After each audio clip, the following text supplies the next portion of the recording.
अवघीचं व्यसने आम्ही या कीर्तने आणि अजून काय संसाराच्या तापलो मी देवा करीत या सेवा. म्हणजे हे सगळं करत असताना मला हा परमार्थ करायचा होता, पण यांनी करून दिला नाही म्हणून ते भंडारा डोंगरावर तिकडे इकडे जायचे. पण हे सगळं सहन केलं मी. ते बोलले जाऊ नका म्हणून मी जायचं थांबलो नाही. आपल्या घरात आपल्याला जर कोण बोललं जाऊ नका कीर्तनाला, आज कोण नाही घरामध्ये, तर आपण लगेच थांबतो. आपण नाही तर कीर्तनाला गेल्याच पाहिजे अशी एवढी काय आपली निष्ठा त्यासाठी नाहीये. पण महाराज तसं नव्हतं ना, म्हणून ते एवढं सगळ्यांचं सहन केलं मी आणि हे आत्मसुख प्राप्त करून घेतलंय. तेच सांगतात महाराज अभंगाच्या क्षणभरी आम्ही सोशिले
सोशिले वाईट.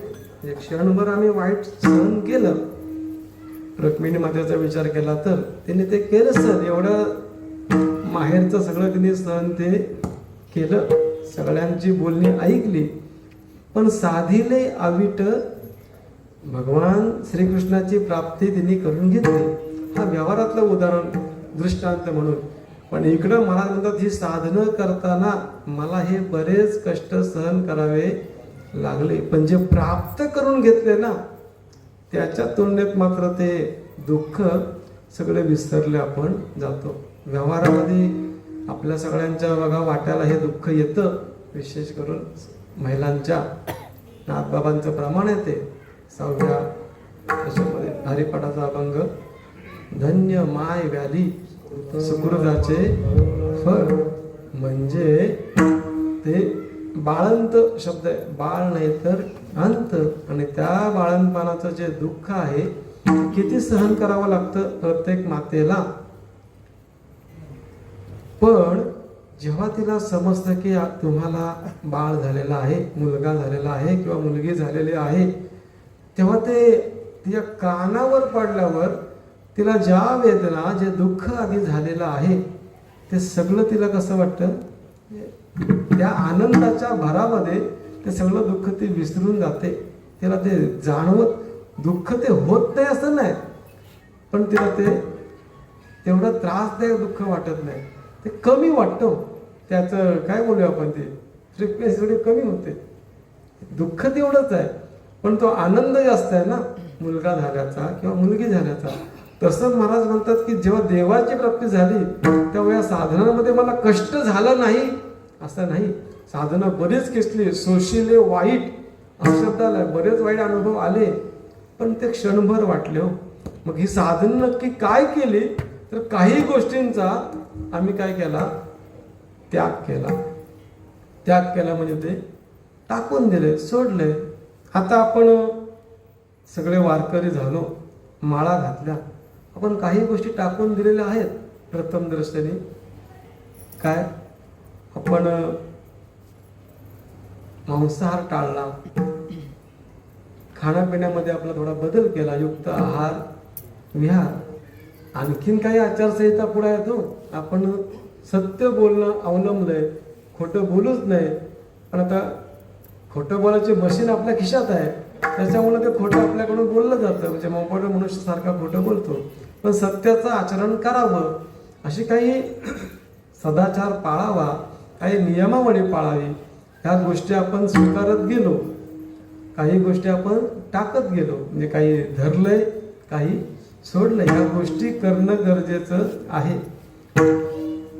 व्यवहारामध्ये स्त्रिया कुठे येतात, माहेर सोडून सासरी येतात. मग ते सासरी येताना त्यांना ते दुःख वाटतच, नाही वाटत असं नाही.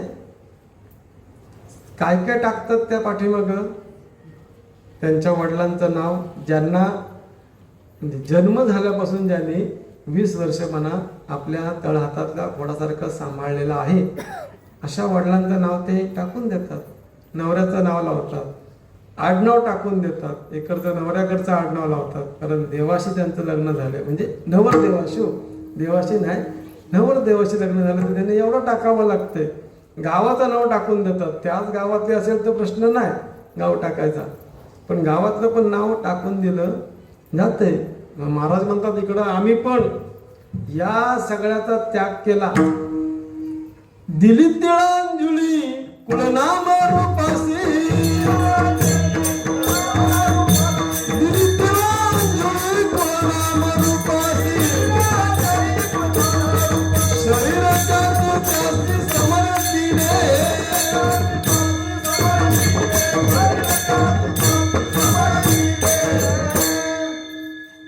तो अभंग माहिताच्या ठिकाणी बोलतात ना, झाला आपले चढू शरीराचा भाव, लक्ष्येला ठाव स्मशानेचा, त्याच्यात ते शेवटला दिली तिळांजुळी कुळ नाम आणि रूपाशी. ते सगळं सोडलं गेलं.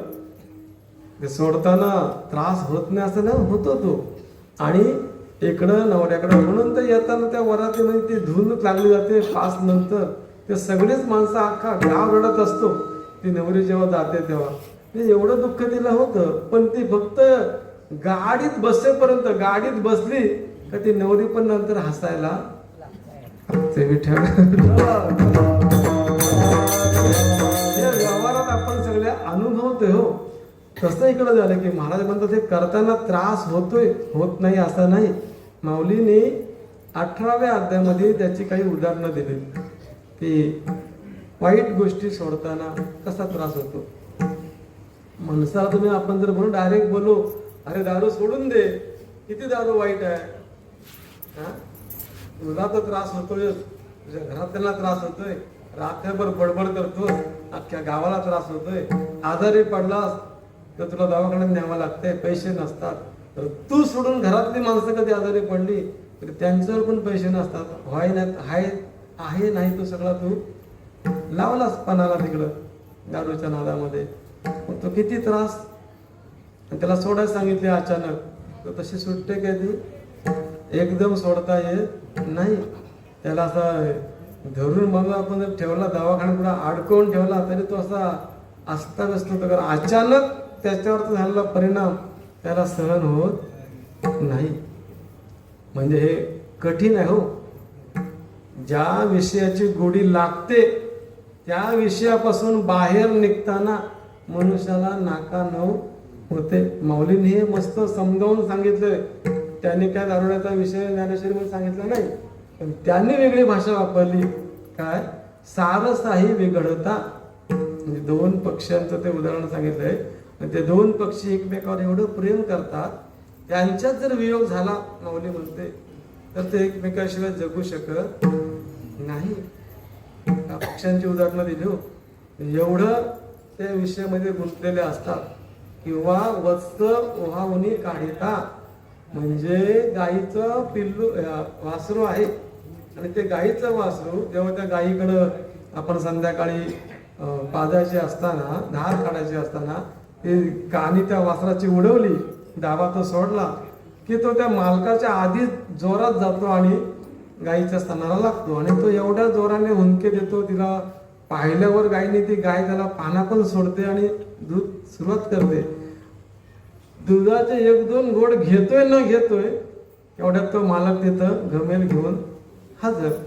मग आता तो काय करतो, सगळी ताकद पणाला लावून त्या वासराला बाहेर काढतो. सगळा जर वासरू प्यायला तर आपल्याला मिळणार नाही. मग तो काढताना तर वासरू तिथनं सुटत नाही हो, किती जोर लावायला लागतं ते.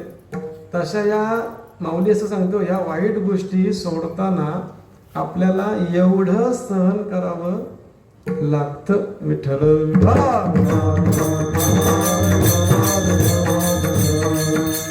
भुकेला मनुष्य आला, काय म्हणते, भुकेला मनुष्य आलाय आणि आता मस्त पंक्ती पडल्या होत्या कोणतरी आदिवासी, आणि तो बसला जेवायला. पण कार्य करताना असं वाटलं तिकडनं समोरना कोणतरी टोपीवाला अजून एक बुवा आलेले आहेत. आता आपले बुवा पाठीमागून आले, हा मग त्यांना जागा पाहिजे. तर तो इकडं चाललाय वदनी कवळा घेताना, मग घ्या श्री हरेचे आता संकल्प सोडणार तेवढ्यात कार्यक्रम, अरे तू उठ, पहिलं महाराजांना बसायचं, कीर्तन नंतर सुरू, त्यांना कीर्तन उभं राहायचं आहे. आता त्याला जर त्या भाण्यावरनं उठवला त्याला किती बरं वाटेल. एकतर त्याला भूक लागलेली आहे दिवसभराची, आणि भरल्या भाण्यावरनं त्याला आपण उठवला तर त्याला ते बरं वाटेल का, हे माऊली सांगते हो. मग त्याला ते बरं वाटेल का, नाही बरं वाटणार ना. तशी अवस्था आहे हो. आपल्याला याच्यातून बाहेर निघताना ह्या एवढ्या दुःख सहन करावं लागते. एखाद्या आईचा एकुलता एक मुलगा काळाने घेऊन जावा, मग तिला जसं दुःख होतंय, त्या वासराला जसं दुःख झालंय, त्या दोन पक्ष्यांना जसं दुःख झालंय, अशा एवढ्या वेदना, एवढे कष्ट सहन करावे लागतात. कशाला, वाईट गोष्टी सोडायला. त्याचा दृष्टांत सांगितलं, सिद्धांत हा सांगितलाय, या वाईट गोष्टी सोडायला, चांगल्या गोष्टी अवलंब करायला माणसाला एवढं सहन करावं लागतं.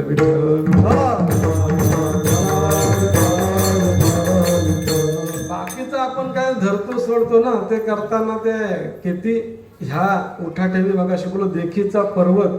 मग असं वाटतं की गावात सुधारणा व्हावी म्हणून अजून मोठमोठे सप्ते घालावे म्हणजे आपलं गाव सुधारेल, असं काय होत नाही. हे जेवढं आपण अधिक वाढू ना तेवढं अधिक ते दुःखच, जेवढं अधिक वाढू ना तेवढं अधिक ते दुःखच.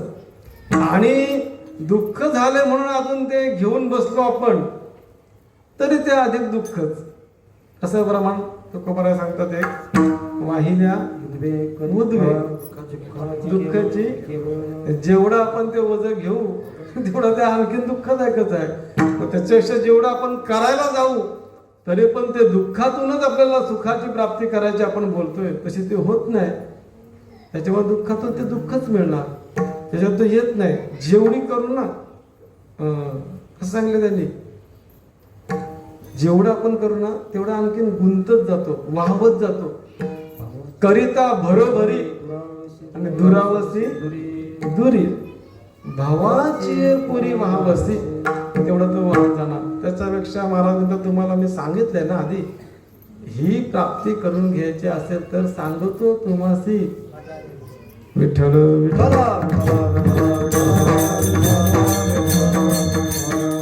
एवढं सगळं केलं तरी आपल्या वाटेला दुःखच. सांडी मांडी मागे म्हणजे आधी हो, मागे म्हणजे आधी केल्या बरोबर आहे. अभंगाच्या दुसऱ्याच्या मांडी मांडी मागे केला भोर घरी. मांडी मांडी मागे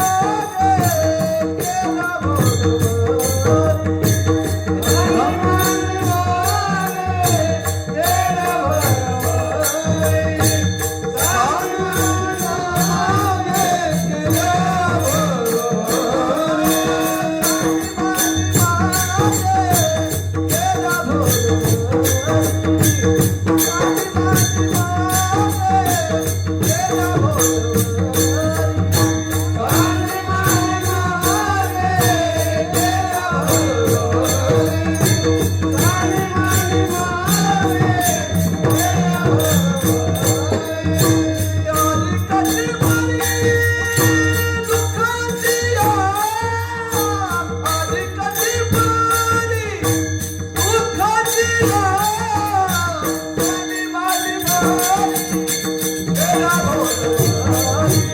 मांडी मांडी मागे केला भोर घरी.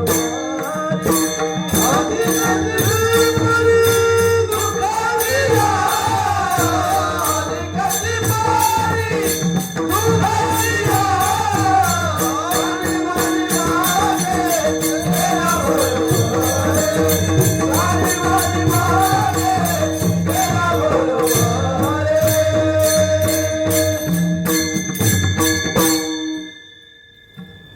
काही त्या गोष्टीत कीर्तन झालं होतं ना ते हेदवलीला.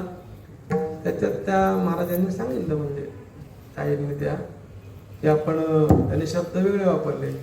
प्रकाशाकडून कुठे जायचं आपल्याला, अंधाराकडे जायचं आहे. अंधाराकडून आपल्याला प्रकाशाकडे जायचं आहे. आणि प्रकाशाकडून अंधाराकडे जायचं नाही, सांगितले चारही प्रकार त्याने. अंधाराकडून प्रकाशाकडे जाणारा पण एक वर्ग आहे, अंधाराकडून अंधाराकडे पण जाणारा एक वर्ग आहे, प्रकाशाकडून प्रकाशाकडे जाणारा वर्ग आहे, प्रकाशाकडून अंधाराकडे जाणारा एक वर्ग आहे. असे चारही प्रकार झाले. आपल्या इथं सुखाचा आहे विषय. विषय तसाच येतो. आता डबल रिपीट नको ती काय. सुखाकडून सुखाकडे आणि सुखाकडून दुःखाकडे, दुःखाकडून दुःखाकडे आणि दुःखाकडून सुखाकडे. आता आपण सध्या कुठल्या अवस्थेमध्ये, आपला अभंग हा दुःखातून सुखाकडे आहे. सुखाकडून सुखाकडे म्हणजे ते येतानाच उपजातात ज्ञानी. हे वर्म ते ज्ञानी म्हणाले त्यांनी ते सुखाची प्राप्ती करून घेते. त्याच्यात काही एवढं सांगण्यासारखं असं आपल्याला नाहीये. विषय कुठे आपला आहे की दुःखातून सुखाकडे जाण्याचा मार्ग. आधी आपण ते दुःख सहन करावं, म्हणजे दुःखातून पलीकडे अंधाराकडून प्रकाशाकडे. ओम असतो मा सद्गमय असं बोलतो ना, तमसो मा ज्योतिर्गमय. म्हणजे अंधाराकडून प्रकाशाकडे जाण्याचा आपला मार्ग असावा, दुःखाकडून सुखाकडे. पण आपण तसा प्रकार करत नाही आणि आपण त्याच्यामध्ये गुंतून राहतो. त्यातल्या त्यात काय बदल करता येईल का असं करत राहतो आणि मग ते आपल्या वाट्याला परत दुःखच येते. विठ्ठल खरोखर परमार्थाची आवड आहे, त्याने मात्र याच्यामध्ये बदल केला पाहिजे. जया परमार्थाची ताड तेने सांडावेली गाड, धरुणे भजनाची ताड नित्यने आदरे स्वात्यने आदरे सांड मांडे वासुदेव नाम ज्याला परमार्थाची चाड म्हणजे आवड आहे ना खरोखर, त्यांनी मात्र ह्या गोष्टी टाकाव्या. सांडी मांडी परते टाकी वासुदेव नाम हे सगळं सोडवायच्या पलीकडे जाऊन देवाचं नामस्मरण करा, म्हणजे तुम्हाला या निज सुखाची आत्मसुखाची प्राप्ती होईल. कधीतरी आपण असा बसतो का? मागं एकदा कीर्तनामध्ये आपण बोललो काय की आज 5 वाजता निघून सांगितलं, ऐकण्यात बदल झाला. 7 वाजता या आपण जाऊ, त्याने ऐकलं 5 वाजता, ते आले लवकर निघून. मग आज 5 वाजता निघालो, आता जाईपर्यंत आपल्याला 11 वाजता इथून आपण निघालो, 11:15 जाईपर्यंत 12, घरी जाऊ 12:30, म्हणजे 5 ते 12:30 किती अंतर वेळ गेला.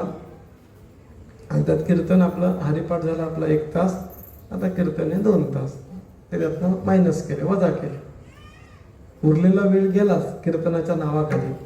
पण समजा आपण कीर्तनाला आलो नसतो, हरिपाठाला घरीच राहिलो असतो, तर एवढ्या 6 तासामध्ये 7 तासामध्ये आपण देवाचं नामस्मरण केलं असतं का? कीर्तनाला आलो ना, कशाला गाडीवर जा ये जा, त्याच्या घरीच नामस्मरण कीर्तनाविषयी पण श्रेष्ठच आहे, पण केलं असतं का? नाही करत आपण एवढ्या उठाठेवी करतो, पण ह्या गोष्टी मात्र करायला तयार नाहीत. विठ्ठल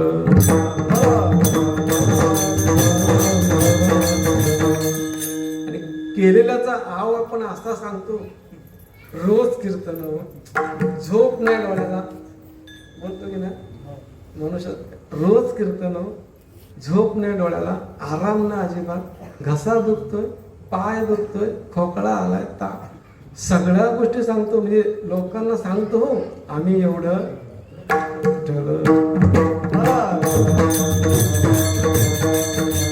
काय नका करू, करू नका काही, संत संग धरा, असं काय नका करू, सत्संगतीमध्ये या, त्या संगतीमध्ये आला तर देव आपोआप कळेल. आकळावा श्रीपती कोणत्या पंथे संतांचे संगती मनोमार्ग गती. हे हरिपाठातले रोजचं आपले, पण आपण तिकडं नाही, या उठाठेवी करतो, लोकांना आपण समाजाला सांगत बसतो.